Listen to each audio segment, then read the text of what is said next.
nous allons parler d'un sujet qui peut peut-être un petit peu déranger. En effet, ça va être mystique et sagesse, mais aussi comment éviter de tomber, en fait, dans une dérive sectaire. Parce que quand on part dans cette voie-là, on peut se faire amener dans différents endroits. Et pour m'accompagner sur cette émission, le magnifique, le merveilleux, le fantastique Bruno l'Allemand. Salut Bruno. Bonjour Alexandre. Les dérives sectaires, alors, on en a parlé un petit peu dans cette notion d'éveil, le fait d'aller dans la spiritualité. Parfois, on pouvait aller un petit peu au-delà de ce qui était le naturel. Je sais même pas comment est-ce qu'on peut appeler ça, mais on pouvait peut-être se faire entraîner sur des aspects un peu plus sectaires. Oui, ça arrive fréquemment, ça arrive régulièrement parce qu'il y a, je pense que dans l'inconscient aussi bien de celui qui transmet, qui guide, il y a un besoin de dépendance, et autant qu'il y a un besoin de dépendance chez les personnes qui viennent le voir. Là, il faut bien prendre conscience que le but de la méditation, de ce genre de réalisation de connaissances, le but c'est de devenir plus libre. C'est l'oiseau qui quitte le nid pour voler de ses propres ailes. Il a été initié pour ça. Et la méditation doit aider les gens à se libérer, à se libérer de leur dépendance, justement. On a besoin les uns des autres, ça c'est un fait, mais il faut qu'on soit capable d'autonomie, c'est-à-dire de créer son bonheur par soi-même. Le bonheur ne peut pas être dépendant de l'extérieur. Dans la relation, dans ce type de relation, on parle de dérive sectaire, mais en réalité, ce sont simplement des personnes qui sont en souffrance, aussi bien le gourou que les gens qui suivent. Le gourou va créer une histoire dans laquelle, justement, un certain nombre d'individus vont entrer, parce qu'il n'y a pas de... Alors après, on va rendre responsable le gourou, mais le problème là, ici, alors peut-être que ça va fâcher certaines personnes, mais justement, c'est qu'inconsciemment, il y a un désir de dépendance. Il y a un désir de relation dépendante, parce qu'on vit avec l'idée, encore une fois, que notre bonheur va dépendre de l'extérieur, va dépendre de causes et de conditions extérieures. Et bon, on va avoir des personnes, comment dire, on va avoir un gourou qui va être très hypnotique, donc et souvent d'ailleurs ils utilisent beaucoup de techniques d'hypnose. Moi, je suis allé par curiosité voir chez un soi-disant justement gourou, et c'était très drôle parce qu'il avait dû sentir avec moi que mais c'était par curiosité, je suis allé voir, et c'était très hypnotique ce qu'il faisait. Donc il hypnotise littéralement les gens, mais moi qui ai étudié l'hypnose et qui l'ai pratiqué pendant un certain temps, il faut savoir que l'hypnose, c'est une sorte d'accord tacite entre deux personnes, en fait, où la personne abandonne volontairement, abandonne volontairement, c'est assez amusant parce que je fais un jeu de mots sans le savoir, abandonne volontairement sa volonté. En fait, mais c'est pas sûr que ce soit très volontaire d'ailleurs, c'est très inconscient. Mais donc elle abandonne sa volonté pour se remettre entre les mains justement d'une personne, parce que quelque part, elle ne se sent pas capable de prendre elle-même sa vie en main. Alors on peut le faire temporairement, donc comme dans le cas de l'hypnose, ou temporairement, volontairement, parce qu'on a suffisamment confiance dans notre thérapeute qui va nous guider, je mets quand même en garde avec tous les inconvénients et tous les dangers que ça peut représenter, parce que, encore une fois, moi je m'appuie quand même beaucoup sur ce que j'ai appris en Gestalt thérapie, que seule la personne sait ce qui est bon pour elle, encore faut-il lui donner les moyens de le réaliser. Parce que je pense qu'il faut quand même une sacrée dose de prétention pour se dire je sais ce qu'il faut faire sur la personne, parce que moi je pense que comme beaucoup sans doute de thérapeutes que m'accompagneront dans ce sens, c'est que l'inconscient, ce sont des mécanismes d'horlogerie extrêmement subtils, et que c'est extrêmement délicat d'intervenir dessus sans faire de dégâts. Comme je le disais dans l'émission précédente, c'est la nature qui traite les processus, parce que la nature sait exactement ce qu'il convient de faire. Nous, on peut accompagner la nature dans ce processus. Voilà, c'est juste pour dire au passage. Mais là, on peut avoir momentanément et volontairement se remettre entre les mains de quelqu'un qui va nous guider, ou nous, justement, on cède des manettes à la personne. Dans l'histoire, dans le rapport au gourou, et bien là, on remet complètement notre bonheur, carrément, c'est notre vie, notre bonheur, entre les mains de quelqu'un d'extérieur, parce que, quelque part, inconsciemment, on pense qu'on n'est pas capable de la conduire, qu'on a besoin, justement, de cette relation dépendante pour y arriver. il y a des gens qui restent très très longtemps dépendants jusqu'à ce que la souffrance liée à la relation dépendante commence à se manifester, et là la personne commence à sentir qu'il y a quelque chose qui fonctionne pas. De toute façon, les sectes ne peuvent pas fonctionner. À un moment ou à un autre, de toute façon, on arrive au bout de ce processus de dépendance qui entraîne automatiquement vers la souffrance. Parce qu'on vit avec l'idée qu'on peut rendre l'autre heureux. Et le gourou vit avec. Alors, il n'est pas toujours aussi bien intentionné, mais il vit dans l'idée que voilà, vous avez besoin de moi pour vous en sortir.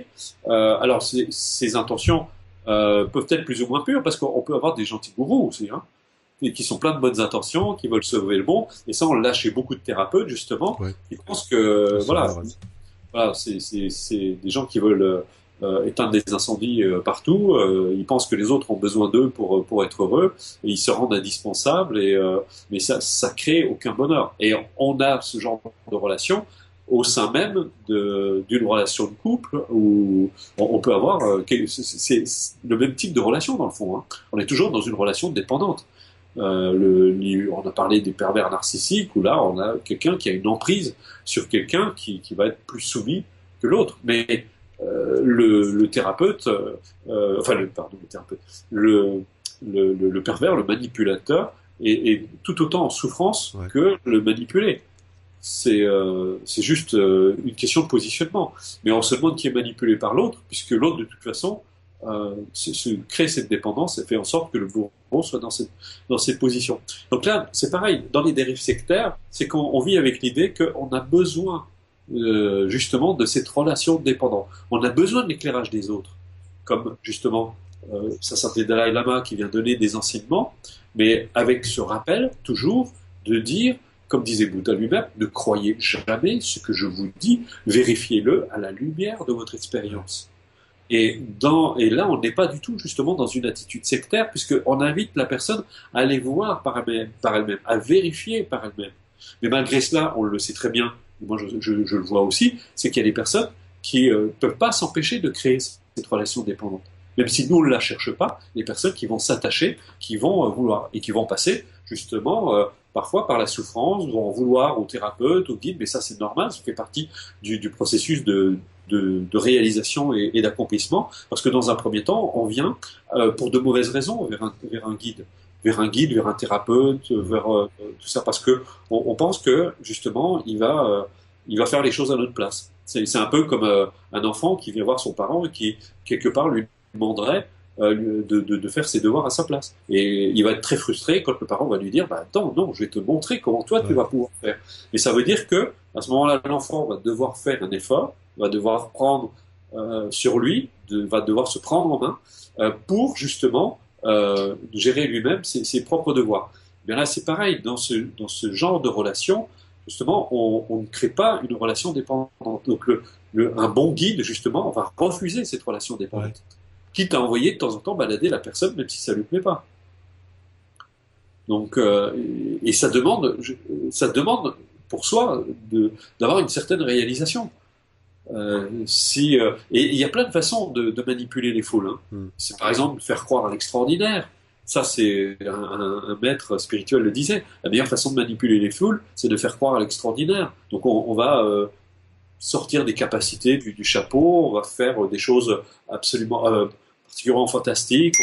On va être complètement dans le paraître. Mais on ne sera pas celui qui transmet, parce qu'il a un grand besoin d'être aimé, donc il va essayer de faire des choses qui vont séduire les personnes qui sont en face. Donc on va avoir par exemple des coachs qui vont être très brillants, qui vont avoir une aura très forte, qui vont avoir un certain charisme, Hitler avait un grand charisme, mais bon, on voit ce que ça a donné. Mais là c'est pareil. Donc on peut avoir des gentils sectes. Même chez des coachs aujourd'hui, il y a beaucoup de dérives sectaires parce qu'on crée une dépendance.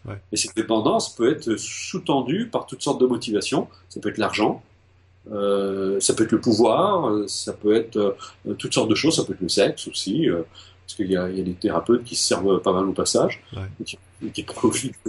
Ça, c'est toutes des choses qui sont tabous. Hein. Ah oui, tout à fait. Mais encore une fois, voilà. Et avec tout ce que ça va entraîner après. Ça, c'est intéressant que tu abordes le sujet parce qu'en effet, on parle de gourou, etc. Mais en fait, le gourou, c'est pas celui qui a une secte de 2000 personnes. Non, non, ça peut être juste une personne qui a une relation avec son client ou avec X client de dépendance. Dès l'instant donc on est dans une relation dépendante, il y a même des personnes, bah, évidemment je ne vais pas les nommer, mais qui sont très connues officiellement et qui créent une relation complètement de dépendance, où l'individu ne devient pas plus libre, au contraire, Ouais. il devient dépendant. Et il y a des personnes, je pense qu'il faut avoir le courage de leur dire, écoutez, voilà, je vois pas très loin de chez moi une personne qui donne des soins, qui a vraiment cette grande honnêteté de dire à la personne, elle arrive au bout d'un truc en disant, bon voilà, moi j'ai atteint mes limites, je peux pas vous aider plus que ça, il faut que vous essayiez de trouver autre chose ou quelqu'un Ouais. d'autre. Et je trouve ça terriblement honnête, c'est vraiment extraordinaire. J'ai dit terriblement, je trouve ça extraordinairement honnête, et c'est comme ça qu'il s'agit de conduire. Et quand on transmet, quand on enseigne, il faut vraiment dire à la personne, mais c'est vous qui êtes le thérapeute. Moi, je vous donne des clés, je vous donne des C'est pistes, ça. je vous dis comment je fais, mais il faut que vous le fassiez. Et c'est pour ça qu'on en parle tout le temps, mais on rigole avec ça, mais quand on dit pratiquer, pratiquer, mais c'est très important. Ouais. C'est ça l'autonomie, c'est ça le gage d'autonomie. Mm.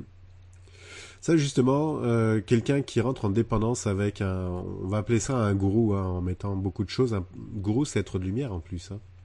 Le terme de gourou, l'origine du terme de gourou. Tu as dit, c'est? Être de lumière, hein, c'est être une lumière, non? Ah, je t'avoue que je me suis jamais penché sur la question. Il me semble. Il me Tu semble peux que, apprendre quelque chose. Oui, c'est fort bah, possible. comme ça, les gens, vous pourrez le marquer dessous, mais il me semble que c'est être la lumière. Ouais. Euh, donc, le fait d'être dépendant par rapport à une personne, donc fait que tu rentres dans une relation dépendante. Excusez-moi, j'ai pas vraiment les idées claires. Je suis hypnotisé. Non, donc tout ça en fait c'est sur la base de dépendance, mais une double dépendance parce que c'est ce que tu disais, hein, la personne, le gourou en lui-même est dépendant en fait de ses adeptes et les adeptes dépendants en fait du gourou. Comment est-ce que ces personnes-là peuvent être garder en fait la mesure de la distance qu'il doit y avoir par rapport justement aux praticiens ou aux maîtres? Mais alors d'abord, je parlerai pas de distance parce que justement quand on est justement sainement authentique, on n'a pas besoin justement de se protéger et on n'a pas besoin de mettre de distance. Ouais. Mais par contre, on renvoie sans arrêt la personne à sa responsabilité. Mm. C'est elle seule qui est responsable de sa vie. Et l'idée justement, le but, c'est d'amener la personne à être de plus en plus responsable de sa vie, qu'elle comprenne que c'est elle qui crée son D'accord. existence, que c'est pas le thérapeute. Le thérapeute, on est vraiment dans une relation, comment dire, j'ai envie de dire de maître et d'apprendre dans ce système d'apprentissage, un peu comme si on apprenait un métier. C'est-à-dire que la personne, l'élève, il est là, il va regarder d'abord, il va regarder comment fait le maître d'apprentissage. Il va vraiment, au début, il va vraiment coller à son œuvre, à sa façon de faire, jusqu'à ce il la fasse sienne et qu'il devienne complètement autonome pour créer sa propre manière de faire. Et là, on est justement dans une relation qui conduit vers la liberté. Eh bien, en ce qui concerne l'accomplissement de soi, c'est exactement la même chose. C'est le maître propose et l'élève dispose. Ensuite, il est libre, il fait ce qu'il veut. Mais comme dans tout apprentissage, c'est important au début de coller à ce que transmet le guide, mais sans pour autant dépendre. Mais c'est important de coller, c'est-à-dire de se mettre à l'unisson avec le maître, parce que ça permet justement de ressentir, de percevoir ce qu'il essaie de nous apporter, de nous éclairer. Et après, il y a la phase de détachement qui peut être plus ou moins douloureuse justement pour la personne. C'est ce qu'on appelle d'ailleurs en psychanalyse le transfert, mais il doit y avoir aussi le contre-transfert, parce que si le thérapeute ou le guide s'attache à son élève, c'est là où ça commence à créer des problèmes. Donc, et c'est là où justement on a des choses qui sont pas très très claires. Alors, le guide, on n'est jamais exempt complètement d'une certaine forme d'attachement, mais il faut être très vigilant par rapport à ça justement et savoir soi-même traiter ses propres attachements pour faire en sorte que l'autre, justement, ne s'entretienne pas dans l'attachement et être capable, justement, de libérer la personne pour ce moment. Parce que on peut pas éviter, justement, que la personne s'attache, parce que on acquiert une certaine aura, on acquiert une certaine notoriété, et puis pour peu que voilà, on soit agréable, on soit gentil, la personne se dit c'est fantastique, elle trouve ce qu'elle ne trouve pas ailleurs, donc là il y a un risque d'attachement. Et donc là il faut savoir vraiment avoir la bonne attitude, une fois une attitude bienveillante, mais une attitude ferme. Ouais. Et c'est pour ça que là on rejoint justement ce qu'on appelle l'équilibre entre le yin et le yang. Il faut savoir être les deux composantes, c'est-à-dire être à la fois accueillant, ouvert, réceptif, pour que la personne se sente en confiance pour pouvoir se construire, mais il faut savoir être présent, être là pour savoir si le cas échéant est capable de trancher. Donc il faut donner, ça c'est l'énergie du père qu'on retrouve. Hein, d'ailleurs, le père il va trancher, il va être capable justement de, c'est important, être capable de cette attitude. Et puis, mais il faut savoir aussi avoir cette ouverture. Il faut trouver ces deux composantes. Donc pour qu'un être puisse guider, il faut qu'il se réalise, il faut qu'il s'accomplisse. Ouais, ça rejoint, on a déjà parlé, mais c'est le vœu de bodhicitta des bouddhistes. C'est que je cherche à me réaliser. Et puis, on peut aussi utiliser des antidotes. Moi, je me souviens, quand j'étais avec Shinzen Rinpoche, j'avais échangé, et puis un jour, il m'a expliqué, il m'a dit, si tu dois avoir quelque chose de plus que les autres, c'est de la compassion. Parce qu'on peut, à un moment, on passe tous inévitablement par là. C'est que quand on progresse sur le chemin, on acquiert confiance en soi, on a un peu plus confiance en soi, on peut développer presque une forme d'arrogance comme ça.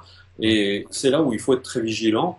Moi, quand je l'ai rencontré, j'étais encore relativement jeune, et donc il a su me dire à ce moment-là, il m'a dit, si tu dois avoir quelque chose de plus que les autres, c'est de l'amour, de la compassion. Et donc il m'avait donné justement un antidote, il m'a dit, tu dois voir tes élèves plus réalisés que toi. Et ça calme l'ego, ça, il n'y a pas de problème. Ouais. Parce que le danger, alors on parlera aussi de l'attachement, on a eu l'occasion déjà d'en parler, de l'attachement aux expériences qu'on peut vivre, mais effectivement le danger c'est de se croire avancé, c'est de se croire réalisé. Je n'arrête pas d'enseigner d'ailleurs dans mes groupes ce qu'on appelle l'esprit du débutant. Je leur dis, on est un débutant. Quand les gens me disent, mais moi je me sens débutant, je leur dis, bah oui, moi aussi. Ouais. Il me dit, mais comment vous? Bah si, moi. Justement. Parce que on est des enfants de l'illusion, comme dit Sogyal Rinpoche. On est des enfants devant la vie. On peut pas, on peut avoir cette arrogance, se croire important, mais c'est pas la réalité. Ouais, ça c'est plus la partie égotique qui embarque là. Oui. Et là, justement, l'antidote, c'est vraiment l'humilité. C'est vraiment l'humilité. C'est jamais de se croire arriver quelque part. Et ça, on a eu l'occasion d'en parler lorsqu'on a parlé des expériences mystiques qu'on peut vivre.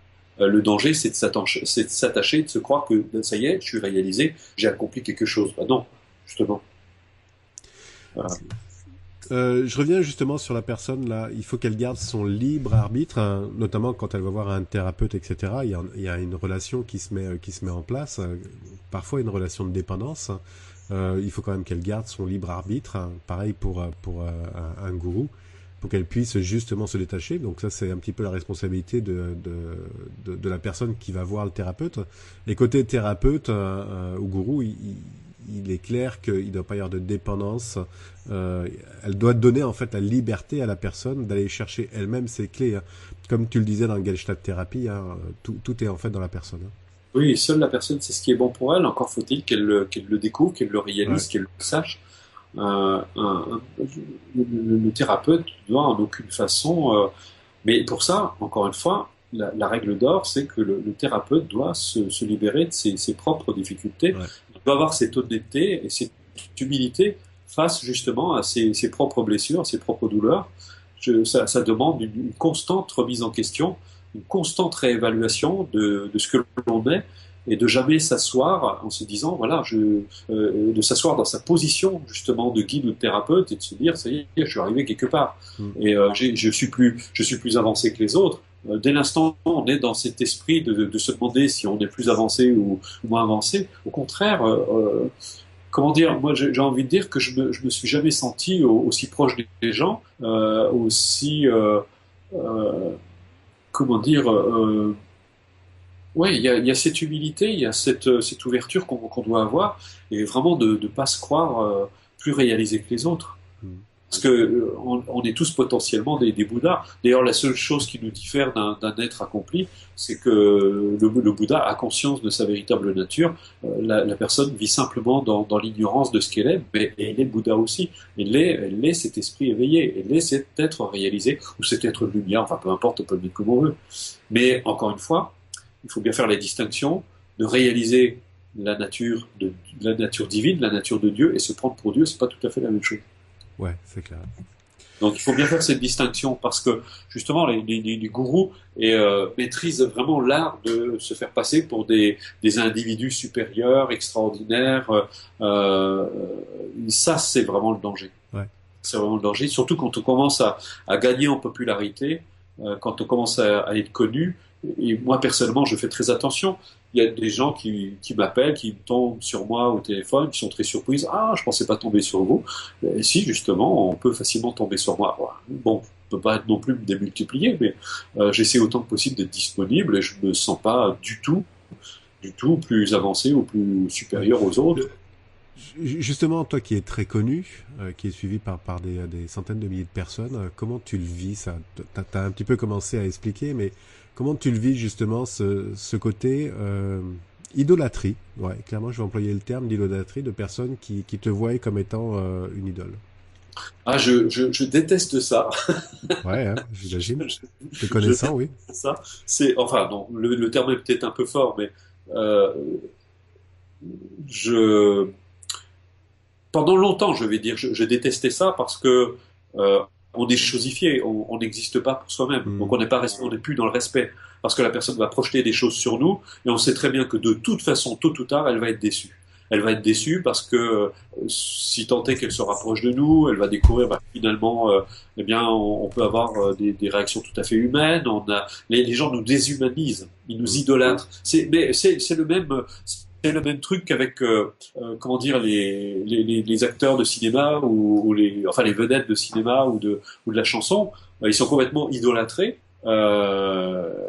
parce que on veut pas les voir. Les gens ont besoin Hmm. d'avoir l'idée d'un être supérieur, d'un être qui a qui en réalité n'existe pas. Et ça, c'est signe d'une grande fragilité. Et j'essaie autant que possible. Enfin, c'est pas que j'essaie. Je suis tout simplement moi-même. Et si je conviens, bah, c'est tant mieux. Si je conviens pas, c'est pas grave. Quand les gens me disent, ah, je suis vraiment déçu, bah, je leur dis, c'est très bien. Vous êtes en train de mûrir, donc c'est très bien. Et Rinpoche le disait souvent. Quand les gens, je me souviens, j'avais amené une amie, et puis en fonction de sa réponse, elle lui a répondu, ah, je suis vraiment déçu. Et très, très paisiblement, très calmement, il dit c'est très bien. Donc voilà. Donc, comme ça aide les gens à ne pas s'attacher. Il faut vraiment, le but, c'est d'aider les gens à réaliser ce qu'ils sont fondamentalement. C'est pas de les rendre dépendants de nous. Donc, Euh, Moi, j'adore ma vie. J'ai une vie relativement paisible où je vis dans une petite maison à flanc de colline. Je vais faire ma petite balade le matin dans les bois. Je croise les écureuils, les chevreuils. Je trouve ça génial. J'entends les oiseaux. Au moins, les oiseaux ne me prennent pas pour quelqu'un d'important. C'est pour ça que parfois ils n'hésitent pas à me chier dessus. Donc voilà. Pour eux, on n'est pas un Bouddha. On est juste un support. Donc c'est très bien. Mais je pense que c'est là où c'est important parce que quand on est dans une relation idéalisée, on n'est plus du tout dans le respect. c'est ça. Donc, il faut inviter les gens au respect, à avoir de l'humilité, bien sûr, c'est important, de l'humilité et puis du respect pour la fonction de celui qui transmet, un peu comme il faut avoir du respect pour les gens qui nous transmettent, que ce soit à l'école ou ailleurs. C'est important de respecter la fonction parce qu'il y a des gens qui consacrent leur vie à ça, qui se sont mis à notre disposition, et ça mérite d'être respecté. C'est pour ça que, alors c'est mal compris parce que les termes ne sont pas employés de la même façon au Tibet, dans le bouddhisme pour nous, mais Sugya Rinpoche, il disait la compassion pour les êtres ordinaires et la dévotion pour les maîtres. Mais si on dit ça à un occidental, il se dit ça y est, je suis dans une secte. C'est pas du tout ça. En réalité, c'est le respect de la fonction. Ouais. C'est que cette personne, elle consacre toute sa vie pour être là pour moi, pour m'aider à m'accomplir, à me réaliser. Donc c'est normal qu'on le respecte. Mais on est aujourd'hui, et ça c'est quelque chose qui rend triste la plupart des guides, on est dans une société de consommation. Et Sogyal Rinpoche disait vous êtes des consommateurs spirituels. Ouais. Les gens viennent, moi j'organise, j'en profite, il y en a peut-être qui vont m'entendre, mais j'organise un séminaire le 11 juin. Il y a une grève, il va y avoir une grève qui est annoncée, une grève des trains. Les gens me téléphonent, disent est-ce que vous me remboursez mon billet parce qu'il y a la grève. Je lui dis c'est pas moi qui fais grève, moi je suis là. Ouais. Les gens sont extraordinaires, sont fantastiques. On est vraiment tout bédu. Ils me rendent responsable de leurs difficultés.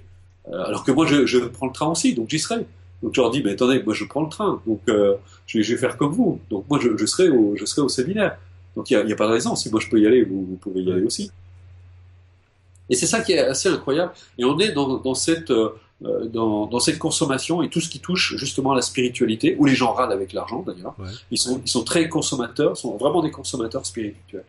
Et ça, c'est véritablement triste parce qu'ils ne voient pas l'autre côté où justement des gens se mobilisent, des équipes se mobilisent, où on se met à disposition des autres. Donc c'est quand même important de pouvoir respecter cette fonction. Consommateur spirituel, justement, ça amène sur cet aspect la spiritualité mentale. Beaucoup plus sur juste la tête, le cerveau. Mais c'est très rigolo parce qu'on voit régulièrement des personnes qui nous disent j'ai payé, je dois avoir des résultats. C'est extraordinaire. Les gens sont vraiment fantastiques. Parce que je paye, je vais avoir des résultats. Non, vous allez avoir des résultats parce que vous pratiquez. La méthode n'y est pour rien. On peut avoir la meilleure méthode au monde. Si on ne l'applique pas, si on ne cherche pas la meilleure façon de la pratiquer, on n'aura aucun résultat. Et c'est ça qui est incroyable. Et aussi, les gens, souvent, ils viennent, ils ne réalisent pas dans quel merdier ils se sont mis, et ils viennent, ils nous déposent leur paquet, donc maintenant je paye, vous me sortez de là. Ouais. C'est extraordinaire. Donc il y a une espèce de non-sens total où les gens, effectivement, manquent de ce bon sens. Se dire, mais voilà, c'est comme une graine, vous la plantez en terre, si vous l'arrosez pas, si vous lui donnez pas de nutriments, elle va pas sortir de terre. Et on ne sait pas à quel moment elle va sortir de terre. Donc tout ça, c'est des choses dont il faut prendre conscience. C'est ça, en fait, c'est le fait que les personnes arrivent et puis en fait, elles ont payé, elles attendent que, grosso modo, soit toi qui réalises leurs objectifs, quoi. Alors que ce qu'elles ne réalisent pas, c'est que ce qu'elles payent, c'est justement pour faire en sorte que ce stage, ce séminaire, ces cours puissent avoir lieu.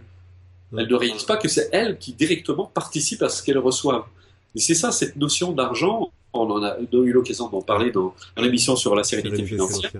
Ouais. Mais les gens ne réalisent pas que l'argent, c'est un moyen par lequel elles créent un environnement. Si les gens ne me payaient pas, je ne pourrais pas payer la salle. Je ne pourrais pas payer l'équipe qui organise, je ne pourrais pas me payer des vêtements à manger, etc. Donc je serais obligé de faire un autre métier. Donc tout ça, il faut que les gens aient conscience qu'en fait, ils participent en apportant, en donnant aussi. Donc ça, c'est très important.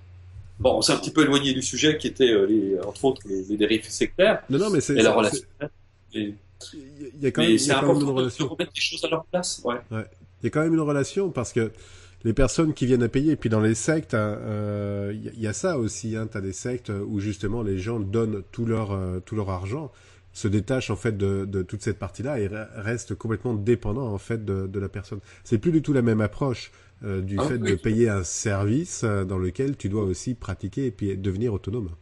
Tout à fait. Alors bien sûr, évidemment, il y a toujours des abus dans le sens. Quand je vois justement les tarifs que je fais, qui sont des tarifs absolument ridicules, mais qui permettent justement à l'organisation d'exister et de bien fonctionner, mais on s'ouvre au plus grand nombre, on essaie de rendre justement accessible au plus grand nombre. Ça, c'est vraiment l'objectif que c'est assigné ressources et actualisation. Mais je pense que c'est important que les gens s'impliquent. Donc le fait qu'ils payent aussi leur coût, ça veut dire que je me prends en main, je me prends en charge, je m'offre ce cours, c'est un cadeau que je me fais, et donc je vais valoriser ce cadeau.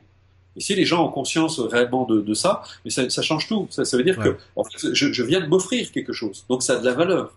Je donne vraiment de la valeur à ce que je vais faire, à ma façon de m'impliquer. Donc c'est très important. Si je paye pas, souvent on dit voilà, ça n'a pas beaucoup de valeur. Ouais. Donc il y a tout de même un minimum. Moi, je cherche pas à me valoriser. Je sais ce que je donne et je connais je sais ce que je transmets, mais pour les personnes, je pense que c'est très important. Ouais. Sur l'aspect maître, élève, la notion de maître est parfois un petit peu, enfin en tout cas ma vision est un peu parfois galvaudée. On met un petit peu des maîtres à droite à gauche, voilà, maître de ci, maître de ça. C'est quoi, enfin, ça rejoint un petit peu la notion de coach aussi là. C'est quoi la valeur de maître? Qu'est-ce que ça veut dire avoir un maître? C'est quoi la dépendance maître-disciple? Alors justement, comme on vient de le dire, il ne doit pas y avoir de dépendance, mais comment dire, le maître. Alors moi, j'ai été très très très longtemps fâché avec cette notion de maître parce que, sans doute, parce que j'ai beaucoup souffert dans mon enfance de l'excès d'autorité de certains professeurs, puisque j'ai été battu étant jeune. Donc après, pour moi, c'était très difficile. Il a fallu que je me réconcilie avec tout ça. Ça a été un long cheminement jusqu'à ce que je rencontre des êtres comme Shimon Rinpoché, où j'avais conscience que ce grand maître, justement, ne cherchait pas. D'une part, il était agréable avec moi. Il n'a jamais été. Bon, de temps en temps, il m'envoyait balader, mais il avait une attitude extrêmement respectueuse à mon égard. Je me sentais vraiment respecté. Donc il y avait vraiment ce respect. Et petit à petit, justement, cette relation d'élève à maître, c'est considérablement assaini. Bien que je mettais au début beaucoup de distance, parce que justement, j'avais peur. Alors il y a aussi la peur de s'attacher. Il y avait la peur de s'attacher et de souffrir de l'attachement. Et, et donc j'ai beaucoup appris à son contact.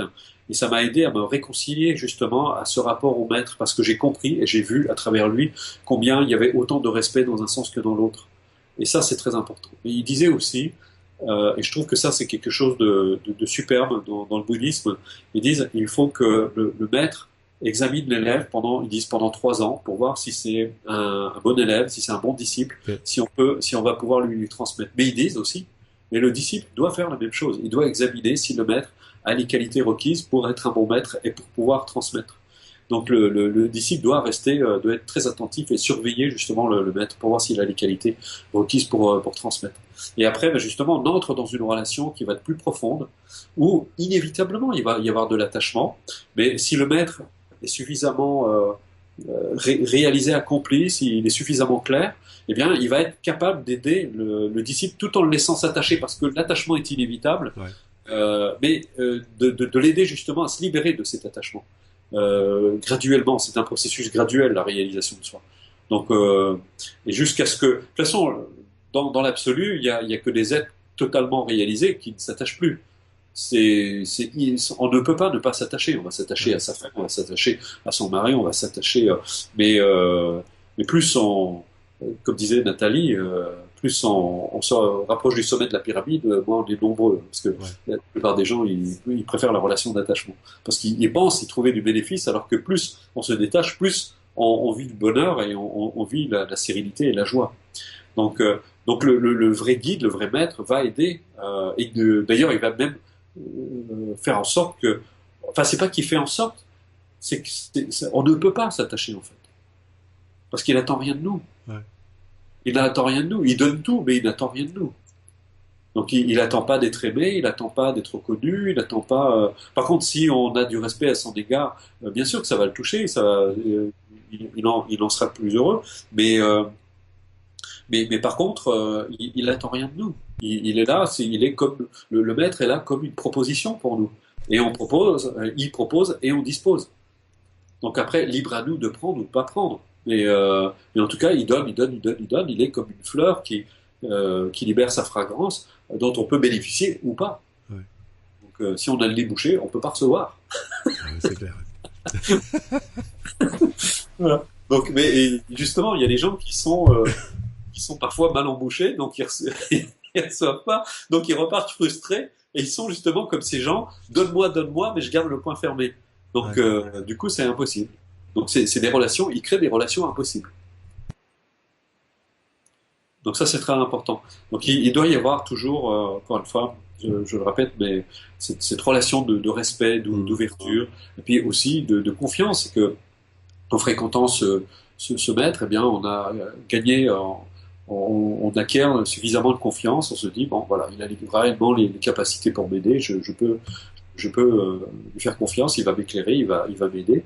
Mais là, encore une fois, on va passer par des phases de déception, et c'est normal, et c'est tant mieux. Parce que qui est déçu? C'est l'enfant, c'est le petit enfant en Ouais. nous, qui attend qu'on lui donne, eh ben non, il va être frustré. D'ailleurs, c'est un psychologue qui disait, la frustration, ça fait grandir. Ouais, clairement. Ouais.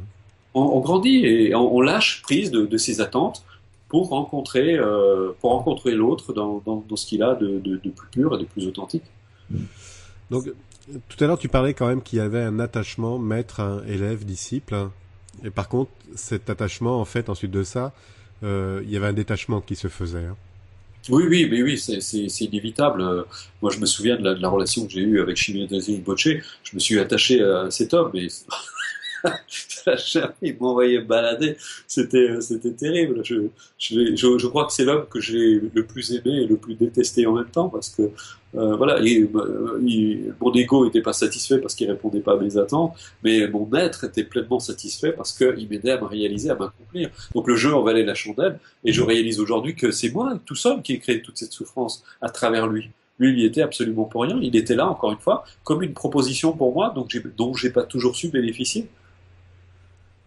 Donc aujourd'hui, j'ai une infinie gratitude, j'ai énormément de gratitude pour lui. Le maître versus guide, c'est la même chose ou est-ce que...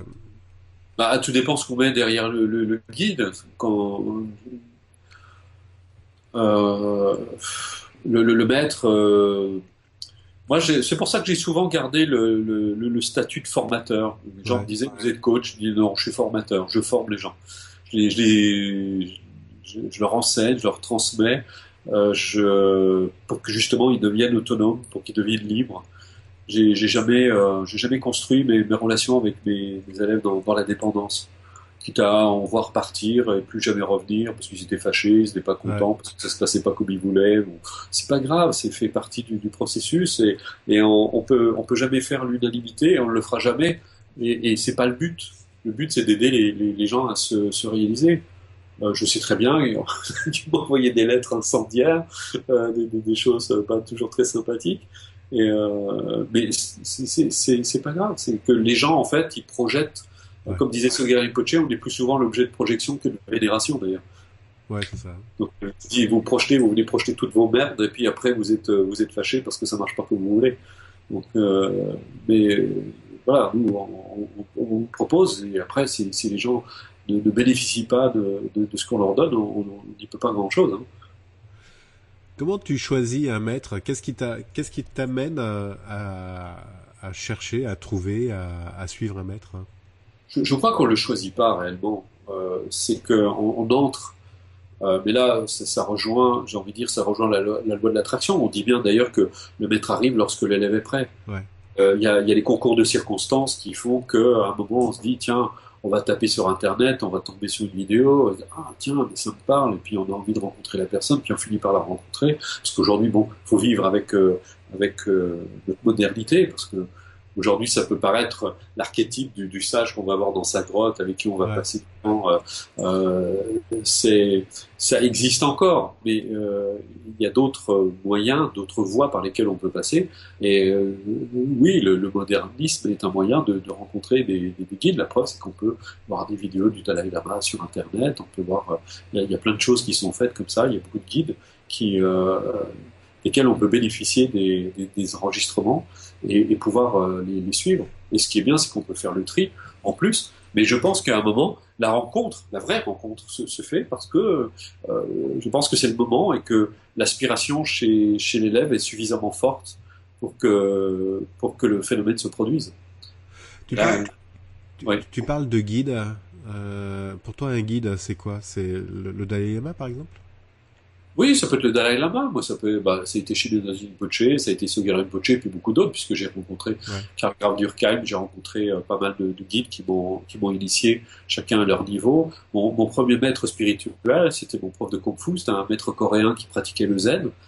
C'est pareil, à travers les arts martiaux, il m'a initié, ça a été le premier à m'initier à ce genre de pratique et de réalisation, et ça a été un déclencheur extraordinaire. Et dans toute sa grande sagesse, parce que Dieu sait s'il en avait aussi, il avait une façon de transmettre les arts martiaux, moi, qui m'ont ravi et qui m'ont beaucoup appris. ça a été très transformateur pour moi. Et ça m'a vraiment ouvert l'esprit. Et puis après, ben voilà, le chemin faisant, l'aspiration, on rencontre le maître en fonction de nos aspirations. Ouais. Ce qui est assez amusant, c'est que d'ailleurs, c'est que si on veut pas se réaliser, on va rencontrer le maître qui correspond à ça. Donc, voilà. Et c'est pareil pour les thérapeutes. On va rencontrer le thérapeute qui nous fera pas progresser. Ouais. Mais on se donne bonne conscience en suivant un thérapeute. Mais on voit que notre vie, de toute façon, notre vie change pas parce qu'on veut pas que ça change, parce qu'il y a trop de peur, il y a trop de, on se voile la face, on n'a pas envie de savoir, ça ne nous intéresse pas. Je reviens sur la question, qu'est-ce qui t'amène à aller voir un maître? Bah, l'aspiration, la réalisation, au bonheur, l'aspiration à le souhait d'avoir des réponses à ces questions aussi, une envie d'y voir clair dans sa vie.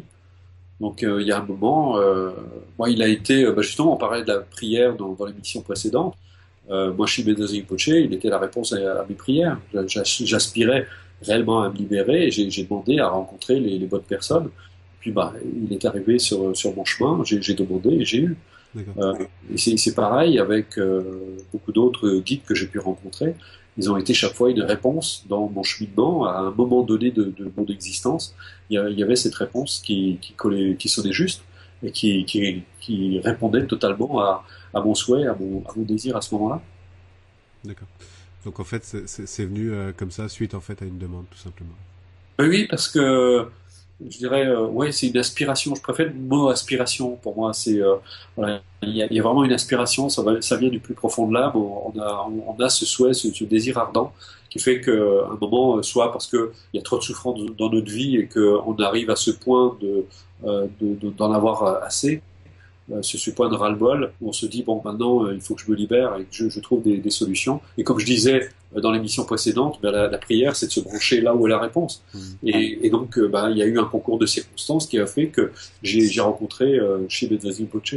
Alors c'est amusant parce qu'il y a des gens qui m'ont dit mais vous êtes allé le chercher au Tibet? Non, non, je l'ai rencontré en Suisse. Donc, je ne suis jamais allé au Tibet, je ne suis jamais allé en Inde. Alors ça surprend les gens, ils se disent ah ben alors c'est incroyable, voilà parce que on peut trouver tout ça aussi ici. Et j'ai eu le bonheur parce que Shimedezi Rinpoche était à la retraite entre guillemets, mais il continuait à donner des enseignements. Et il faisait des longs séjours en Europe. Et donc j'avais le bonheur de passer beaucoup de temps avec lui. J'ai sacrifié une bonne partie de mes étés au lieu de partir en vacances, j'étais avec lui. Mais c'était un régal. C'était tous mes week-ends y passaient, tout mon argent passait là-dedans parce que je me déplaçais beaucoup, j'allais le voir. Pour moi, c'était tellement délicieux de me trouver avec lui, c'était tellement enrichissant. J'ai même envie de dire, je regrette même parce qu'à l'époque j'étais relativement jeune et je me dis j'ai pas su aujourd'hui avec ce que je sais, j'ai pas su pleinement en bénéficier du temps sans vivant. Mais en fait, tu as fait un apprentissage par rapport à ça, et puis maintenant tu le sais, quoi.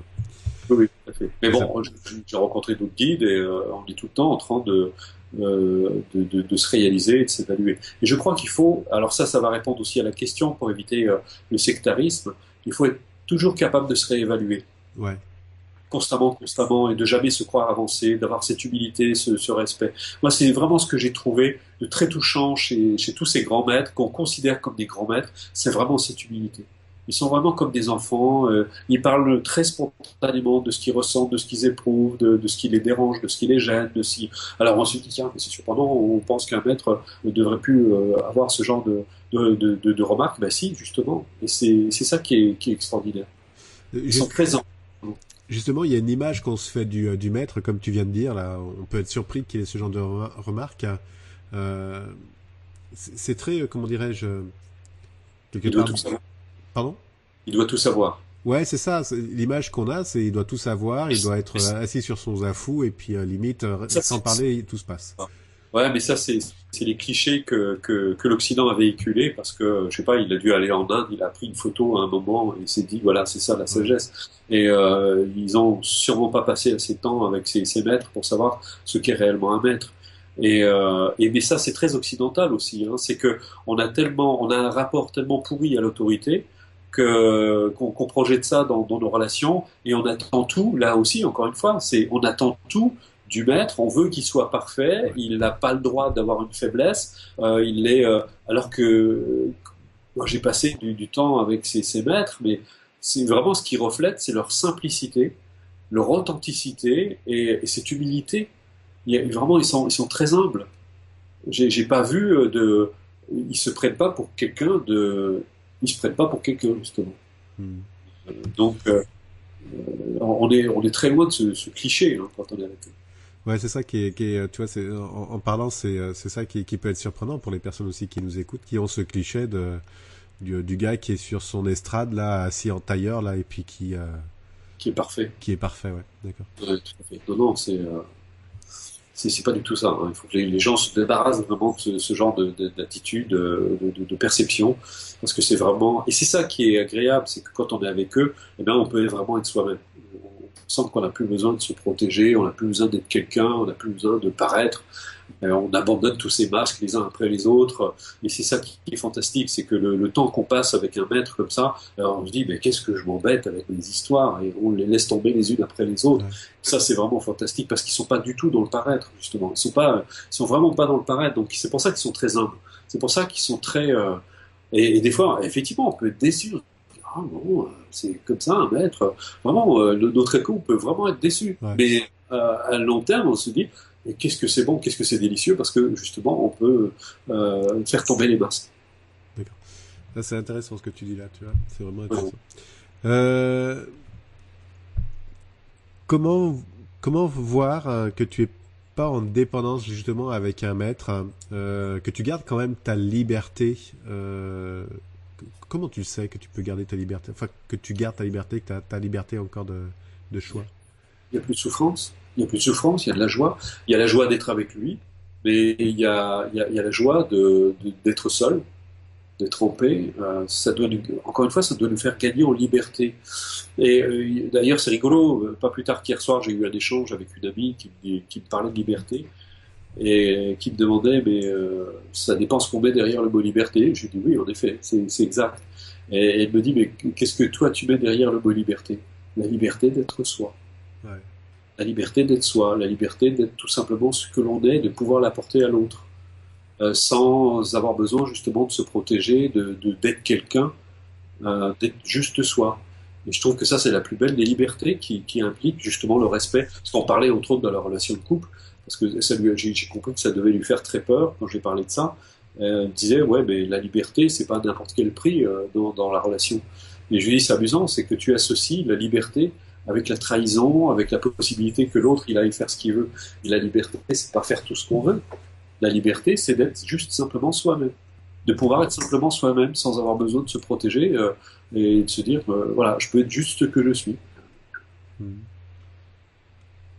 Et, mais ça, c'est encore une autre paire de manches. Ouais, ça c'est clair, hein. Ça c'est encore une autre paire de manches. Oui. Mais pour ça, il faut vraiment que le guide soit juste simplement soi-même. C'est vraiment qu'il soit simplement lui-même et qui puisse permettre à l'autre d'être justement lui-même. Mais des fois, on permet pas. Le maître va toujours être lui-même, mais il va, comment dire, on va projeter. Il est comme un miroir en fait. On va projeter des tas de choses sur lui qui ne lui appartiennent pas. Parfois, d'ailleurs, je suis très étonné des qualités, que ce soit négatives ou positives, qu'on projette sur moi. Ouais. C'est assez amusant de voir ce jeu se dire tiens c'est amusant ça Ouais, et justement, comment toi tu le vis par rapport à ça? bah très bien parce que c'est l'histoire la personne en train de se tricoter une histoire Ouais, c'est ça. Il y a un détachement en fait, hein. oui oui tout à fait Ouais. non je suis tout à fait à l'aise avec ça me pose vraiment aucun souci Ouais. je trouve au contraire on va même traiter ça par l'humour Ouais, ça. ouais. Bon, ça plaît pas toujours, mais Non, l'ego. ça fait pas ça. Mais c'est toujours l'ego qui se vexe. Il faut que les gens aient conscience de Ouais. ça. C'est juste l'ego qui se vexe. S'il n'y avait pas d'ego, comme disait Sogyari Rinpoche, pas d'ego, pas de bobo. J'adore. J'adore ce genre de phrase-là. J'adore.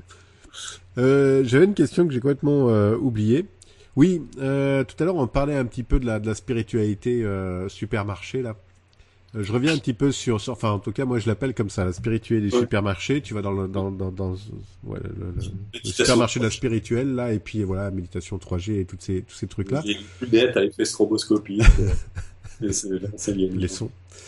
Euh, Là-dedans, on a aussi des guides hein, qui apparaissent là. Hop, tu vas sur l'étagère guide, maître et tout ça là. Puis là, tu choisis un petit peu. Tiens, lui, il a les yeux bleus, couleur blond, machin, peu importe. Euh, là, tu pars sur une dérive quasiment immédiatement sur le fait de dire, ok, je vais me projeter sur un modèle comme ça, mais pour avoir en fait le physique, l'apparence en fait du maître ou du guide. Est-ce que quelque part, c'est pas vers toi qu'il faut que tu centres en disant, ok, qu'est-ce que moi j'ai besoin réellement? Ah mais oui, mais complètement. C'est complètement ça. Moi, ça me rappelle ce que tu dis là, c'est extraordinaire. Une fois, je suis allé dans un monastère que je ne citerai pas, un monastère bouddhiste tibétain, et quand j'ai vu celui qui s'occupait du monastère, qui guidait le monastère, c'était un Français, et peut-être qu'il va se reconnaître s'il tombe sur la vidéo, et mais c'était la copie conforme du Dalai Lama. Alors il avait la soutane, il était pareil, coupé pareil, il avait exactement les mêmes lunettes, il a dû chercher exprès pour trouver les mêmes lunettes, parce qu'il fallait y aller, je sais pas si tu as vu les horribles Ouais. lunettes du Dalai Lama, donc il a dû aller les chercher, c'était exactement les mêmes, je trouve ça fantastique, donc c'est extraordinaire, je trouvais ça incroyable, on a besoin de coller au modèle, et donc là il y avait forcément de l'ego, c'est-à-dire Ouais, voilà, je me prends pour le Dalai Lama, clairement. Ouais. c'est très infantile. Et surtout de la part d'un homme qui devait avoir à l'époque une quarantaine d'années. Je pense qu'aujourd'hui, il doit en avoir beaucoup plus, il doit avoir la soixantaine. Et je trouvais ça vraiment rigolo. C'est qu'aujourd'hui, on parlait justement des clones d'Anthony Robbins. Ouais. Anthony Robbins, c'est Anthony Robbins. Et aujourd'hui, justement, en Occident, on a plein de clones d'Anthony Robbins. Comme on a plein de clones de tas d'autres choses, quoi. C'est vraiment rigolo de voir ça. Donc les gens n'arrivent pas à trouver ce qu'ils sont réellement. Ils ont Ouais. besoin de se coller à un modèle. Et moi, j'avoue que j'ai jamais fait ça, mais voilà, je peux concevoir que pendant un moment, on peut avoir ce besoin. Mais si on reste collé à ça pendant 20 ans, là, il faut se poser des questions. Ouais, faut se poser des questions. Ouais. Euh, on arrive bientôt à la fin de l'émission. Le temps est passé un peu plus vite que ce que je pensais. Juste, on va partir sur des clés là pour justement sur le fait de faire attention à ne pas tomber dans une notion de dépendance sectaire, hein. La première des clés qu'il faudrait mettre en place pour justement garder ce contrôle sur soi, ce serait quoi? Alors d'abord, il faut savoir, c'est que d'une part, on doit être libre. Ouais. On doit être libre, c'est-à-dire libre de partir. On doit être libre de choisir. Bon, évidemment, il y a des règles. Par exemple, moi, dans un séminaire, dans un stage, je fais en sorte d'avoir un minimum de règles. C'est-à-dire que les gens, pendant le stage au moins, si ça ne dure que 3 ou 4 jours, je demande aux gens de rester autant que possible jusqu'au bout. Parce que des fois, il suffit juste, ils passent un moment difficile. Et en se sauvant, au contraire, ça peut être l'occasion justement de se détacher, de se libérer. Mais il faut que les gens soient libres de pouvoir arrêter quand ils veulent une démarche qui leur convient pas, ils doivent se sentir ils doivent- et puis quand on est aussi on se sent coupable, quand on sent qu'il y a de la culpabilité ou que le gourou a tendance à jouer là-dessus justement à essayer de créer justement cette relation dépendante par la culpabilité, par le chantage, par ce genre de choses. Là, il faut fuir, c'est qu'on a Ouais. affaire à quelqu'un qui est pas très clair, qui est pas très net dans ses intentions. Il faut toujours garder à l'esprit que le but, encore une fois, de la démarche spirituelle, c'est d'être libre, Ouais. c'est d'être autonome, c'est d'être capable d'être heureux indépendamment des circonstances extérieures. On n'a pas besoin du gourou pour être heureux. On n'a pas besoin du maître. On peut être très heureux d'aller le voir. On peut être très heureux de bénéficier de sa présence, comme moi ça a été le cas, parce que j'allais le voir pendant 15 ans. Mais il n'y avait pas de dépendance. Moi, je choisissais d'aller le voir parce que j'apprenais tout le temps. C'était un enrichissement. J'y allais parce que j'apprenais, pas parce que je dépendais de lui. Ouais. C'est que c'était une source intarissable d'apprentissage. De la même manière qu'aujourd'hui, j'ai une très grande amie avec qui je reçois énormément de transmissions, mais il n'y a aucune dépendance. Il y a une liberté totale. Et donc, c'est important de se sentir libre. Si on se sent enfermé, si on se sent pris dans une relation qui ne respecte pas notre liberté, il y a un truc qui n'est pas clair. Ouais. Donc là, il faut vraiment. Alors là, je renvoie les gens. Il y a plein d'ouvrages sur la manipulation pour apprendre à déjouer justement les jeux de manipulation pour voir si on n'est pas manipulé.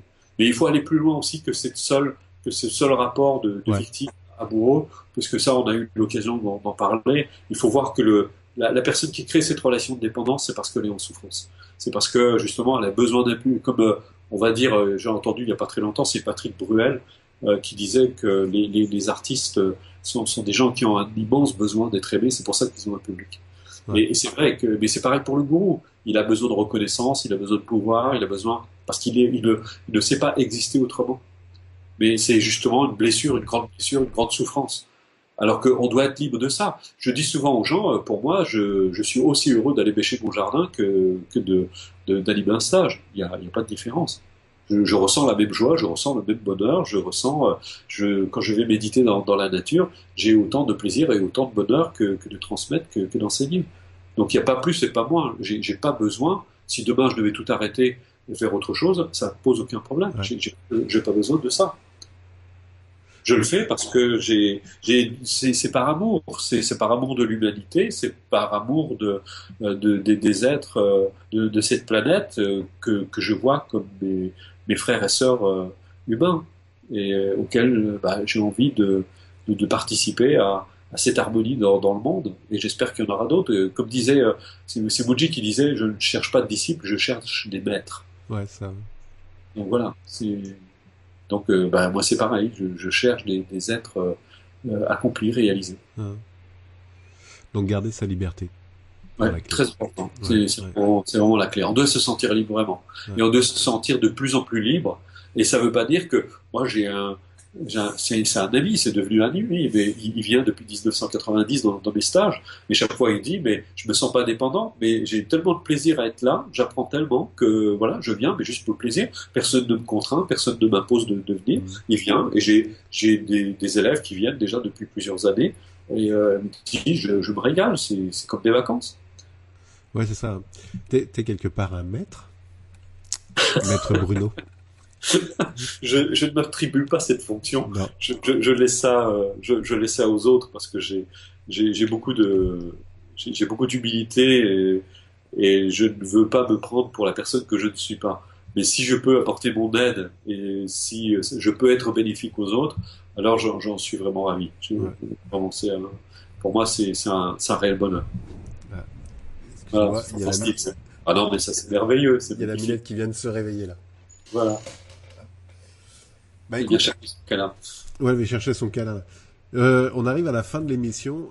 Merci beaucoup Bruno. Je plaisantais sur le fait de maître, mais en effet, pour moi, je trouve que tu apportes énormément de choses. Alors même si ce n'est pas maître, en tout cas, c'est formateur, enseignant, c'est le partage de tes connaissances. Et moi, personnellement, je t'en remercie avec une grande gratitude parce que à ton contact, j'apprends énormément et je trouve ça vraiment plaisant à chaque fois qu'on se rencontre. Ouais, Donc, écoute, c'est plaisir. je suis ravi, ça me touche beaucoup en tout cas, et puis j'espère que ce sera bénéfique à beaucoup d'autres personnes encore. Bah, je le souhaite aussi parce qu'il y a beaucoup de choses qui se disent là sur ce thème-là, en effet, des gourous, du maître. Je pense que ça éclaircit aussi beaucoup de choses sur cette notion aussi de garder son libre arbitre, de garder sa liberté, ce qui est excessivement important. En tout cas, à mes yeux, moi, ça l'est énormément, quoi. Et voilà, bon.